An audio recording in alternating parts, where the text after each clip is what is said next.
सभी बैठ जाए। 5-7 मिनट कोई बड़ी नहीं होती। घर भी रोज ही जाते हैं, खाना भी रोज ही खाते हैं। 5-7 मिनट की बात है अभी। और 23 हमारे मुख्य अतिथि के कार्यक्रम द्वारा होगा। तो मेरा कर निवेदन है अपनी बहनों से और अपने भाइयों से कि थोड़ा सा सहयोग है, प्लीज सहयोग है, क्योंकि कार्यक्रम पे रैली चली और फिर थोड़ा 2 बजे तो प्रोग्राम शुरू और इतना टाइम तो लगता है कि 2-3 घंटे। तो कृपा करके थोड़ी देर बैठ जाए और मुख्य अतिथि के वक्तव्य को जरूर सुने। पहले प्राइज क्या बोलते हैं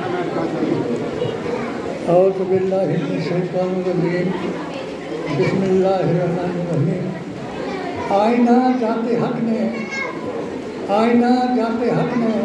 रखा रूबरू, अक्स आईने में दूसरा हो गया, अक्स जाते इलाही था ये जिसका नाम मोहम्मद बताया।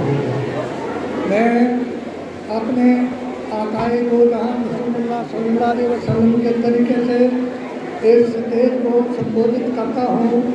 आपने फरमाया कि जिसकी जुबान से, जिसके किसी शरई अहकाम से, जिसके किसी दुनियावी काम से दूसरे को तकलीफ पहुँचे वो मुझसे नहीं है। आज इस पावन अवसर पर मैं तुमको उस चीज़ से आगाह कराता हूँ कि जिस डॉक्टर भीमराव अंबेडकर ने भारत के लिए ये संविधान दिया, उसमें सर्वधर्म सौहार्द का उन्होंने आदर किया और उसी संविधान को कुरान से, गीता से, ग्रंथ से, वेद से, कुरान से सम्मानित किया। मैं अगर दादा बाबा भीमराव ने ये मुझे नहीं कहा होता कि तुम मूर्ति पूजा मत करना, तो कसम है खुदा की मैं बाबा भीमराव की मूर्ति को रख करके उनकी पूजा करता। मैं क्योंकि लोगों को थोड़ी अफरा तंगी पड़ रही है, तो जिस वक्त मैं थोड़ा इंट्रोडक्शन अपना दिला दूँ कि मैंने बाबा भीमराव अंबेडकर को अपना सर्वधर्म सौहार्द का ग्रंथ लिखने पर ही अपनी ज़िंदगी जो थी वो कर दी। रजवाड़ा शाही का वक्त था और रजवाड़ा शाही में जो लोग हमारी कौमों की जो हालत थी, उस हालत से बाहर निकालने के लिए मैंने राजधानी की कहानी शेर की जुबानी एक किताब लिखी। वो मैंने उस वक्त स्टार्ट की जब हमारी खल्ली चुरा के राजा साहिब ने एक ऐसा विशाख हमारे ऊपर वो थोप दिया कि जिसकी और अच्छी हो, लड़की अच्छी हो, बहन अच्छी हो, उस करके बुला लाना और बुला करके जो मर्जी कराना। तो पहला क्रांतिकारी जो हमारी कॉन्स्टिट्यूंसी में था वो पूर्ण प्रधान था, जिसने इस काम के लिए अपनी पत्नी का कत्ल किया और चंबा जिला रियासत में पहली फांसी जो है उनको हुई। उसके बाद मैं अपनी रेखा पर आ जाऊँ।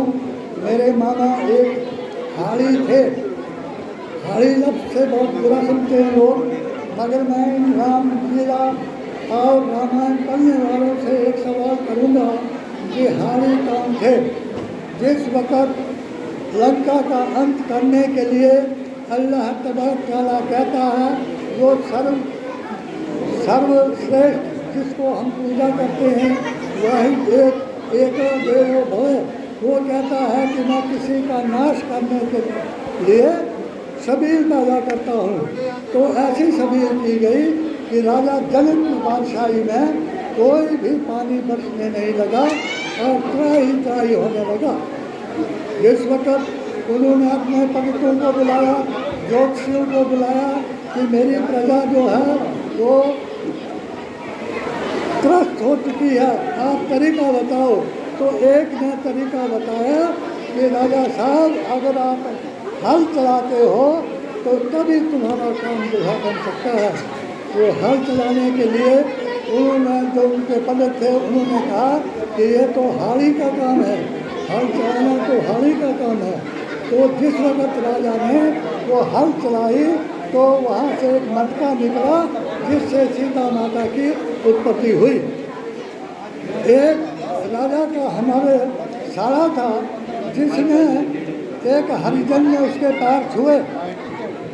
उसके पैर जब उसने छुए तो उसने पैर की ठोकर मारी उसको कि तुम लोगों ने मेरे पैर घस दिए, मेरे अपने आँखों को देखे की हालत है, मेरी किताब में ये दृश्य लिखा हुआ है। तो जब वो उसका सारा राज नहीं रहे, राजपाट नहीं रहे, प्रजातंत्र जो था और भारतीय संविधान डॉक्टर अम्बेडकर का दिया हुआ संविधान लागू हो गया, तो उस वक्त उस शख्स की हालत मैंने अपनी आंखों से देखी कि वो आंखों से अंधा हो गया और ये अपने झोंके की पूंछ पकड़ कर चलता था। तो उसी का लड़का जिसको ठोकर मारी थी तो उसको उसने आवाज़ लगाई कि यार मेरे को वहाँ घर के दरवाजे तक पहुँच दो क्योंकि मेरी आंखें जो है वो अंधी हो गई।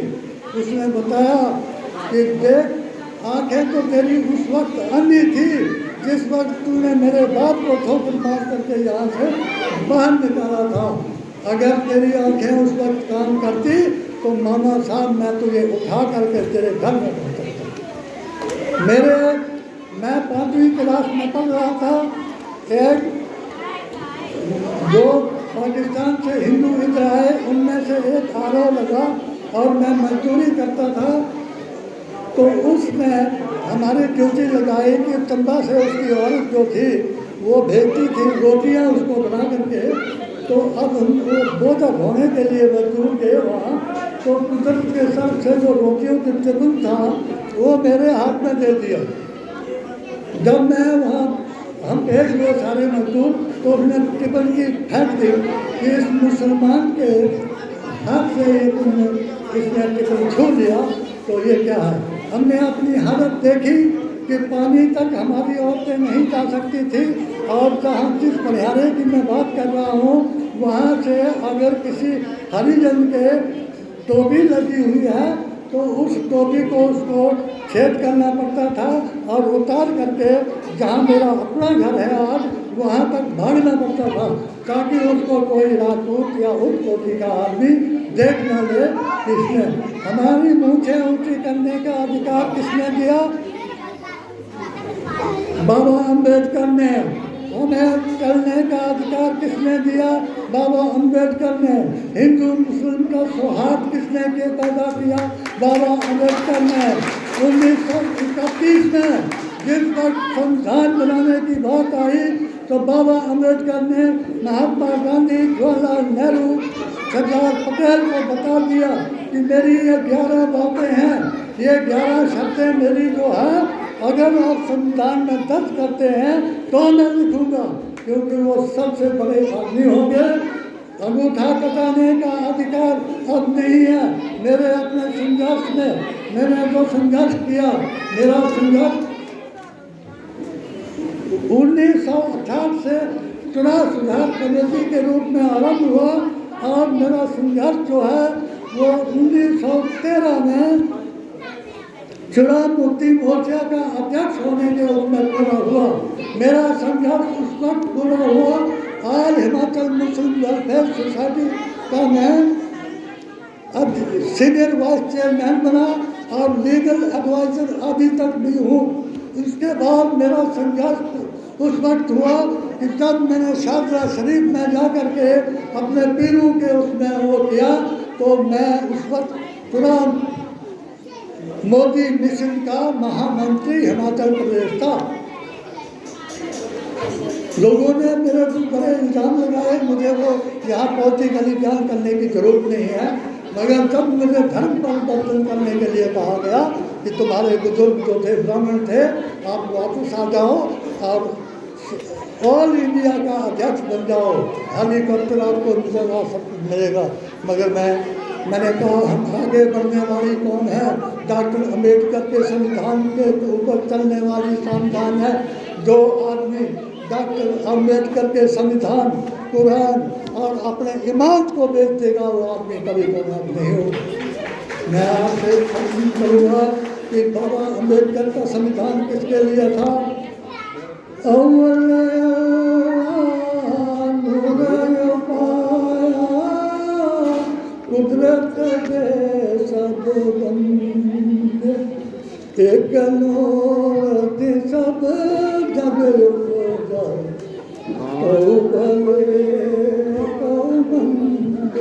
हम सब लोग बाबा आदम की औलाद हैं, हम सब लोग एक जैसे हैं, हम सब लोग भाई हैं। हमको जुदा उन्होंने किया कि जो अपने आप को जिन्होंने अवतार साबित करने की कोशिश की और जिन्होंने खुदा बनने की कोशिश की, उन्होंने हमको जुदा किया कर दिया कि ये छोटा है, ये बड़ा है। मैं एक छोटी सी कहानी यहाँ पढ़े लिखों की बता दूँगा कि पढ़ा लिखा क्या होता है। जब हमारा भारत आज़ाद हो गया तो यहाँ भी वही वो हुई कि भाई राजा जो हमको चाहिए तो वो पढ़ा लिखा होना चाहिए।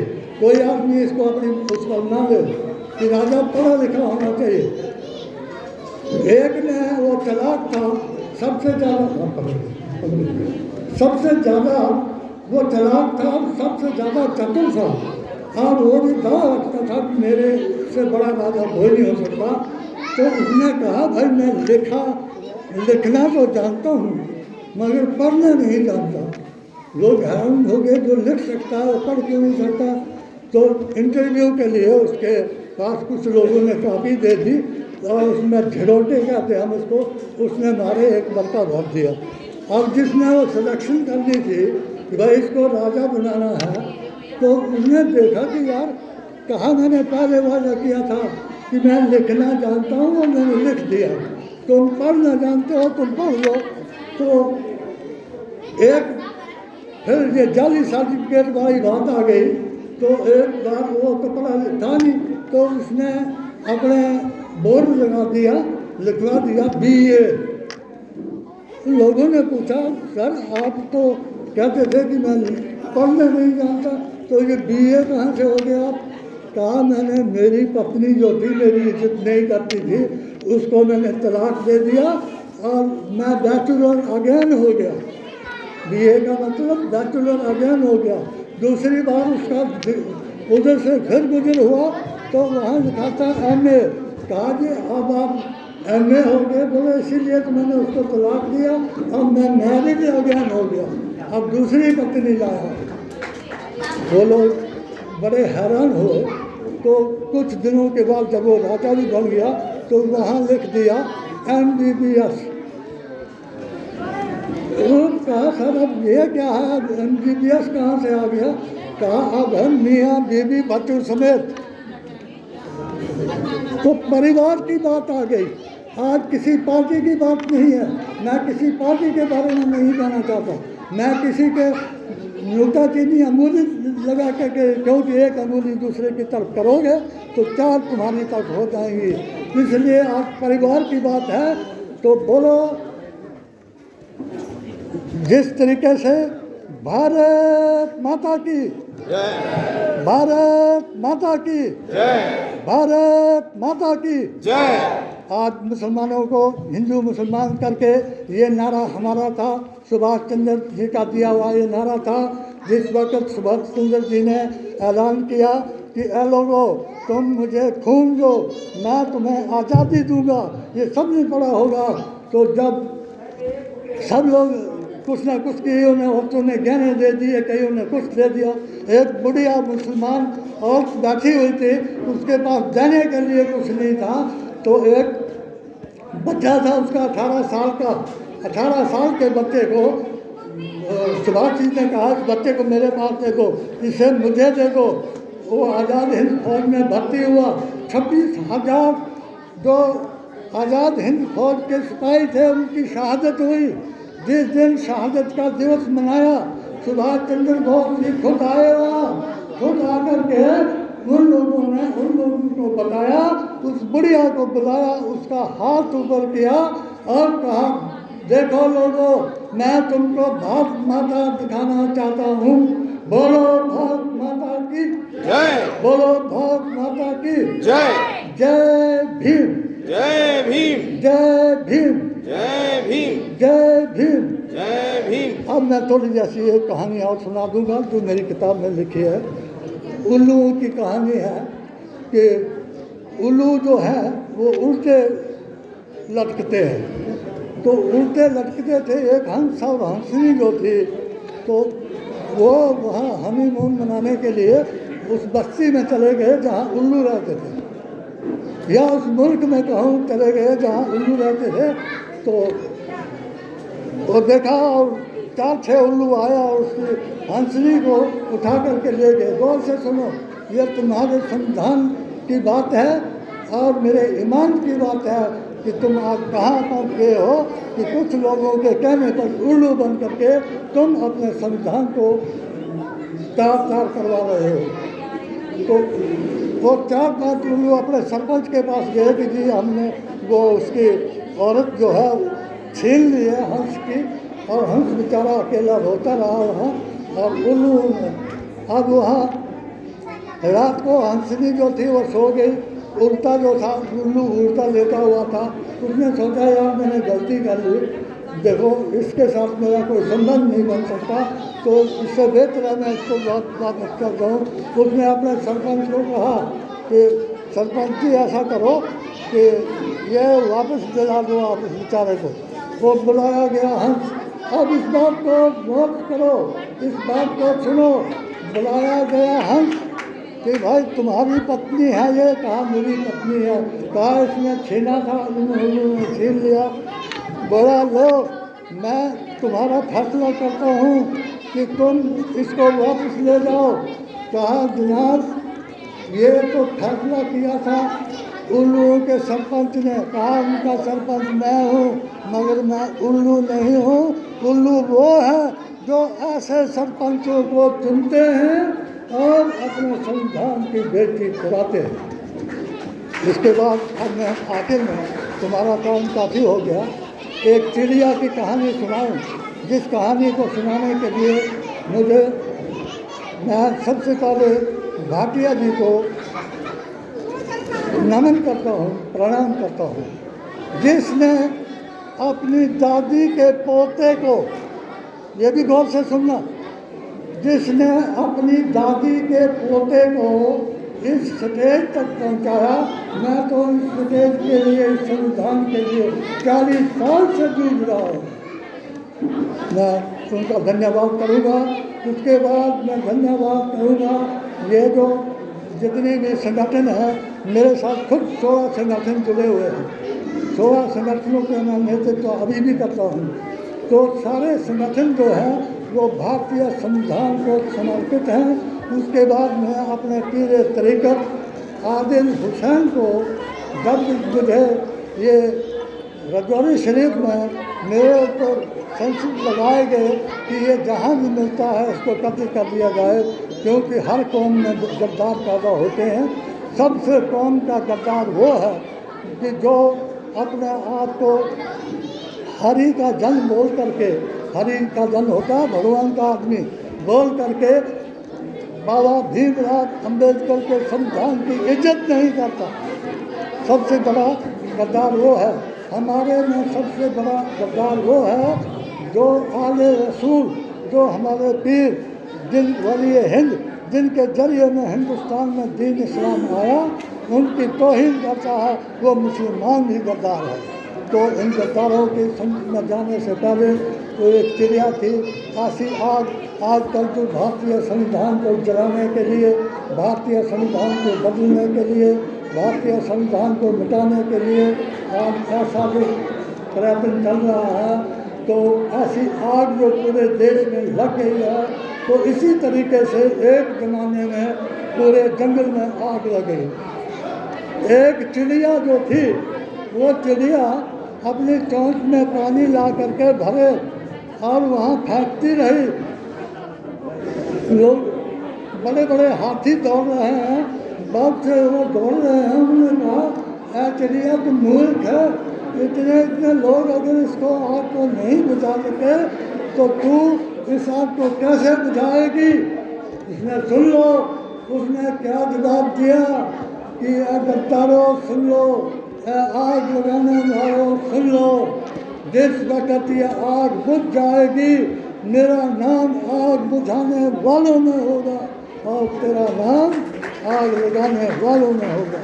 तो मेरा ये आखिरी निवेदन है, मैं सारी कमेटी का, मैं सारे लोगों का, सारे भाइयों का, सारी बहनों का मैं वो करता हूँ जिन्होंने इस खाकसार को मिट्टी में लगे हुए आदमी को भी इस स्टेज तक पहुँचाया।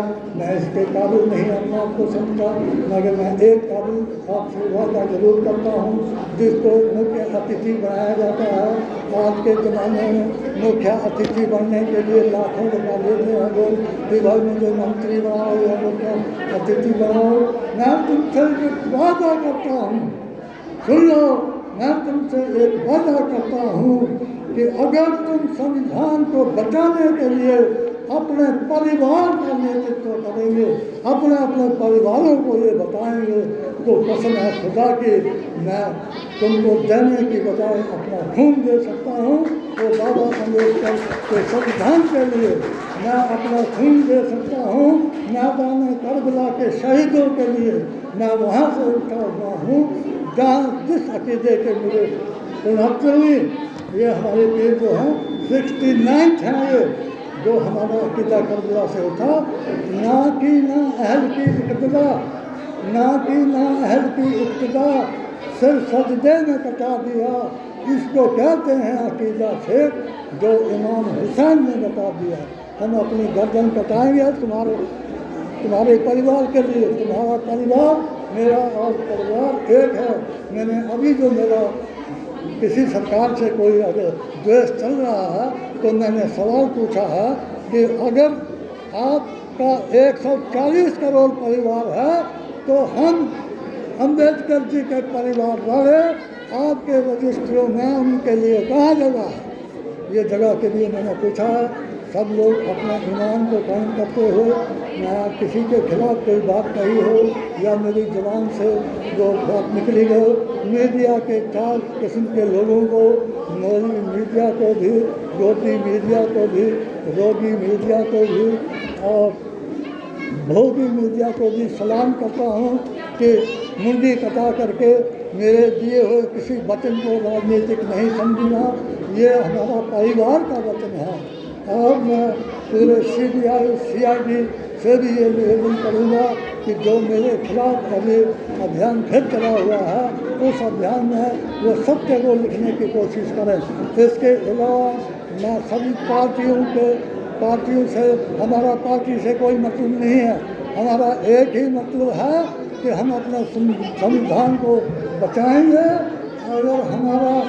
अगर हमारे संविधान को कोई बदलने की या हटाने की कोशिश करेंगे हम अपनी गर्दन कटाएंगे। जय भीम, जय भारत, जय भीम।